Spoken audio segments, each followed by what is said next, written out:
कदाचित निवडणुकीतली परिस्थिती पाहून दादांचा संयम जरा थोडासा कमी झालेला मला वाटतोय.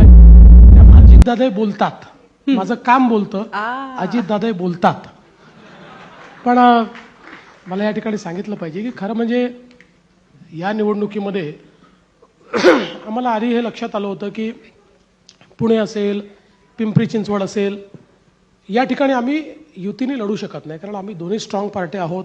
BJP नंबर 1ची पार्टी आहे. तर आम्ही ऑलरेडी हे ठरवलं होतं की आपण वेगवेगळे लढतो आहोत.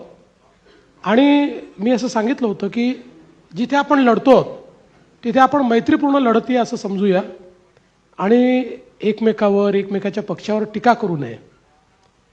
मी आत्तापर्यंत तो संयम पाहिला आहे. त्यांचा संयम थोडा ढळला आहे. कदाचित निवडणुकीतली परिस्थिती पाहून दादांचा संयम जरा थोडासा कमी झालेला मला वाटतोय. त्यामुळे ते बोलतायत, पण 15 तारखेनंतर नाही बोलणार.